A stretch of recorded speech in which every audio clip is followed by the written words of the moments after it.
ઘોઘંબા તાલુકાના સિમલિયા ગામે વારંવાર સર્જાતા માર્ગ અકસ્માતો રોકવા માટે પગલાં લેવા લોક માંગ ઉઠી। ઘોઘંબા તાલુકાના સિમલિયા ગામે હાલોલ દેવગઢ બારિયા સ્ટેટ હાઈવે પર વારંવાર માર્ગ અકસ્માતો બનતા રહી છે। આજરોજ પણ હાઈસ્કૂલમાં અભ્યાસ કરતા બાઇક સવાર બે વિદ્યાર્થીઓ અને ઇકો ગાડી વચ્ચે અકસ્માત સર્જાયો હતો।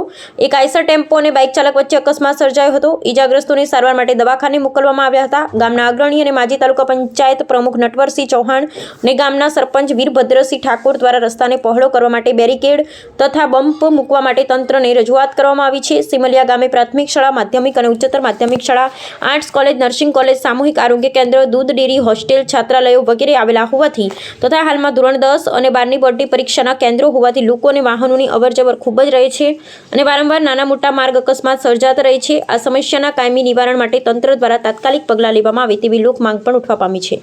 આપણે ઘોઘંબા તાલુકાનું આ સિમલિયા ગામ છે, ત્યાં માધ્યમિક શાળાથી ઉચ્ચતર માધ્યમિક શાળાથી કોલેજથી નર્સિંગ સુધીના વિદ્યાર્થીઓ આ કમ્પાઉન્ડમાં 4,500 થી 5,000 વિદ્યાર્થીઓ આવે છે। અહીંયા વારંવાર એક્સિડન્ટ થાય છે। 3 એક્સિડન્ટ હમણાં જ થયેલા છે।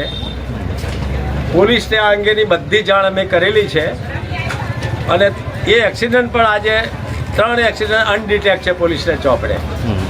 અહીંયા બેરિકેડ મૂકવા માટે સરપંચ ગ્રામ પંચાયત સિમલિયા વીરભદ્રસિંહ, અહીંયા અમારે નર્સિંગ કોલેજ, હાઈસ્કૂલ અને કોલેજ આવેલી છે। અહીંયા અત્યારે લગભગ 5,000 વિદ્યાર્થીઓ એક્ઝામ આપવા આવે છે। અહીંયા અમારે કોલેજ ઉપર અને સ્કૂલ, પ્રાથમિક શાળા અને ડેરી ઉપર આ રોડ ઉપર આવેલી સંસ્થાઓ છે। અહીંયા વારંવાર સ્ટેટ હાઈવેને કહેવામાં આવ્યું છે કે ભાઈ અહીંયા 3-4 બમ્પની જરૂર છે। આ વારંવાર એક્સિડન્ટ થાય છે। અહીંયા 15 દિવસ પહેલાં પણ અમારા એક નજીકના કાકાને એક્સિડન્ટ થયું હતું, એ પણ એક્સપાયર થઈ ગયા છે। તો આને તાત્કાલિક ધ્યાનમાં લઈ અને અહીંયા આ જે સંસ્થાઓ છે અને જે હાઈવે ઉપર બમ્પ મૂકવા માટે મારી તાત્કાલિક રજૂઆત છે જે તે તંત્રને